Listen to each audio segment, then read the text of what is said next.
రాష్ట్ర వ్యాప్తంగా వరుస చోరీలకు పాల్పడిన అంతర్రాష్ట్ర గజ దొంగను తిరుపతి పోలీసులు అరెస్ట్ చేశారు. అనకాపల్లి జిల్లాకు చెందిన కరక రాజాబాబును అదుపులోకి తీసుకొని 14,87,000 విలువైన బంగారం, వెండి ఆభరణాలను స్వాధీనం చేసుకున్నట్లు అడ్మిన్ ఏఎస్పీ శ్రీనివాసులు తెలిపారు. వ్యసనాలకు బానిసైన నిందితుడు రైళ్లలో సంచరిస్తూ 80కి పైగా చోరీలకు పాల్పడినట్లు గుర్తించారు. వెంకటగిరి, డక్కిలి ప్రాంతాల్లో జరిగిన వరుస చోరీల కేసులో అతడి ప్రమేయం ఉన్నట్లు వెల్లడించారు.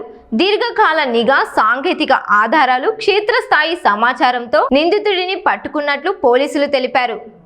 ఇటీవల నాయుడుపేట పోలీస్ సబ్ డివిజన్లోని వెంకటగిరి సర్కిల్ ప్రాంతంలో జరిగిన ఇంటి దొంగతనాల గురించి ఒక update.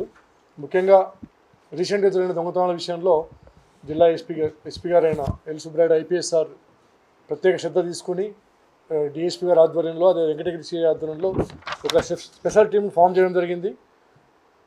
Basing on technical evidence, తర్వాత సమాచారం సేకరించి ఉన్న క్లూస్ ఆధారంగా రీసెంట్గా జరిగిన దొంగతనాలు, ఇళ్ల దొంగతనాల విషయంలో ఈ కరక రాజబాబు అని ఒక అనకాపల్లి జిల్లా చెందిన ఇతని పైన దాదాపు రాష్ట్ర వ్యాప్తంగా కాకుండా తెలంగాణ రాష్ట్రంలో కూడా కేసులు ఉన్నాయి. 90 కేసులు ఉన్నాయి. దాదాపు 15 కేసుల్లో ఇతను గతంలో జరిగిన కేసులో శిక్ష గురి కాబడినాడు. అంటే కన్విక్టెడ్ ప్రిజనర్ అనమాట. ఆల్రెడీ సస్పెక్ట్ షీట్ కూడా ఉంది. ముఖ్యంగా ఇతను ఇళ్లలో దొంగతనాలు చేస్తాడు. అదేవిధంగా రైళ్లలో ఒక ప్యాసింజర్గా ప్రయాణం చేస్తూ బ్యాగులు లిఫ్ట్ చేయడం కానీ, బ్యాగులు ఏమైనా తీసుకోవడం కానీ, టెంపుల్స్లో హుండీలో కానీ దొంగతనం చేయడం ఇతని హాబీ. అంటే ట్రైన్లో వెళ్ళడం, ట్రైన్లో దిగడం, ఎక్కడ అవకాశం ఉంటే అక్కడ దొంగతనం చేయడం, మళ్ళీ వెళ్ళిపోవడం. ఆ విధంగా రాష్ట్రంలో, తెలంగాణ రాష్ట్రంలో కలిసి 90 కేసులు ఉన్నాయి. మన జిల్లాలో ఇప్పుడు ఒక 6 కేసుల్లో మనం గుర్తించడం జరిగింది. ఇతని వద్ద నుంచి దాదాపు 64 గ్రాముల బంగారు ఆభరణాలు, అదేవిధంగా 3.5 కిలో సిల్వర్ ఆభరణాలు, అంటే ఇళ్ల దొంగతనాలకు సంబంధించి రికవరీ చేయడం జరిగింది. దీని వాల్యూ వచ్చేసి 14.87 lakhs, అంటే దాదాపు 15 లక్షల రూపాయలు విలువ చేసే బంగారు ఆభరణాలు మనం స్వాధీనం చేసుకున్నాం. ఈరోజు మార్నింగ్ వెంకటగిరి సిఐ గారు, వ్యవసాయ గారు వాళ్ళ టీంతో అరెస్ట్ చేయడం జరిగింది. ముఖ్యంగా ఇతను అంతరాష్ట్ర గజ దొంగ కాబట్టి ఇతన్ని అరెస్ట్ చేయడంలో డిఎస్పీ గారు, సిఐ గారు కీలక పాత్ర వహించారు. అదేకాకుండా స్టాఫ్ కూడా, వాళ్ళ ఎస్ఐస్, కానిస్టేబుల్స్, గిరిబాబు, రాజేంద్ర ప్రసాద్ వాళ్ళందరూ కూడా కష్టపడి దీనికి చోరీలో పాల్పడిన ఇతను అరెస్ట్ చేయడం జరిగింది. తర్వాత ఫర్దర్ కూడా ఏమన్నా ఉంటే కూడా వెరిఫై చేస్తాము. రాష్ట్ర వ్యాప్తంగా కూడా మిగతా వాళ్ళకు కూడా సమాచారం అందించడం జరిగింది. ఈ టీంలో ఎవరైతే ఉన్నారో వాళ్ళందరూ కూడా ఎస్పీ గారు రివార్డ్స్ ఇచ్చి వాళ్ళని ఎంకరేజ్ చేయడం జరుగుతుంది. అంతేకాకుండా ముఖ్యంగా ఎస్పీ గారి తరఫున ఒక పబ్లిక్ అప్పీల్ ఏమిటంటే, డయల్ 112 ఏదైనా అనుమానాస్పద వ్యక్తులు రాత్రిపూట కానీ మీరు తిరుగుతుంటే 112 ఉపయోగించుకోండి. ఎల్హెచ్ఎంసీ ఉంది, ఒక వ్యవస్థ ఉంది, లాక్డ్ హౌస్ మానిటరింగ్ సిస్టమ్ అని చెప్పేసి. ఎవరైనా బంధువులింటికి దూరంగా వెళ్ళినప్పుడు, చాలా రోజులు తీర్థయాత్ర వెళ్ళినప్పుడు మాకు పోలీసులు సమాచారం ఇస్తే డెఫినెట్గా ఎల్హెచ్ఎంఎస్ ద్వారా అక్కడ కెమెరాస్ ఫిట్ చేసి వాటిని వాచ్ చేస్తుంటాం. వాటిని కూడా ఉపయోగించుకుని కోరుతున్నాం.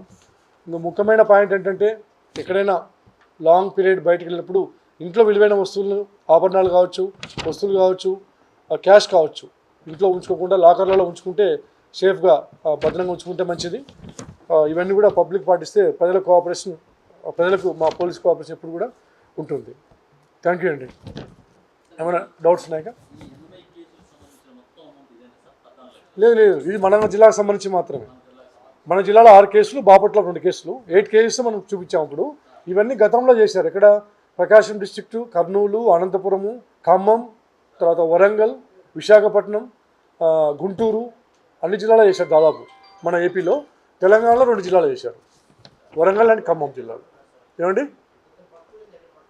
పట్టుకుంది? మనం రేణిగుంట దగ్గర పట్టుకున్నాం మన జిల్లాలో. ఏమండి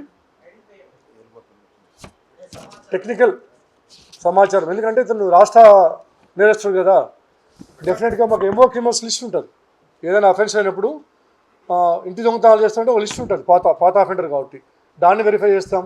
టెక్నికల్గా మా దగ్గర డేటా ఉంటుంది. ఆ డేటా అనలైజ్ చేసుకుంటాం. అన్నీ చేసుకున్న తర్వాత నిర్ధారించుకొని మనం అతన్ని అరెస్ట్ చేసి అతని మొదటి నుంచి ఇవన్నీ స్వాధీనం చేసుకున్నాం. అన్ని నైట్ హెచ్పీసే రెక్కీ చేసుకొని చేస్తారు. ఒకడే చేస్తాడు. ఎక్కువ ట్రైన్లో ట్రావెల్ చేస్తాడు ఇతను. ట్రైన్లో ట్రావెల్ చేసి మళ్ళీ అఫెన్స్ చేసి మళ్ళీ వేరే ఊరికి వెళ్ళిపోతుంటాడు. అది ఇతను ఎంఓ. దీనిపైన సస్పెక్ట్ షీట్ కూడా ఉంది. పీడీ యాక్ట్ అంటే చూద్దాం అది గ్రౌండ్స్ బట్టి, ఎందుకంటే అనకాపల్లి చెందిన వ్యక్తి. ఫర్దర్ కూడా ఏదైనా ఉంటే దాన్ని వెరిఫై చేసి దాని ప్రకారం. లేదు ఒకడేనండి, ఒకడే.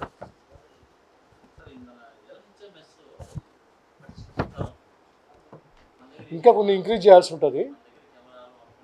అవునవును, కొంచెం అవసరం ఎక్కువ ఉంది.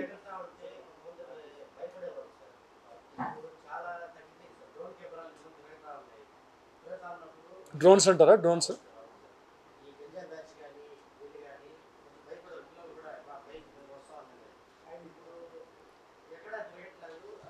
చేస్తున్నారు, అది మీ దాకా వచ్చినట్లు, కానీ కొంచెం ఇంటెన్సిఫై చేయాలి. అది ఆల్రెడీ ఎస్పీ గారు కూడా చెప్పడం జరిగింది.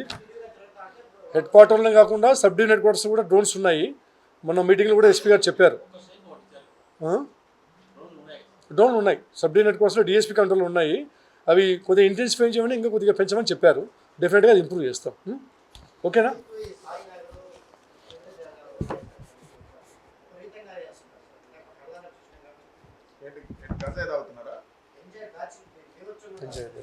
ఇప్పుడు అది కాదండి, గంజాయి బ్యాచ్ అంటున్నారు.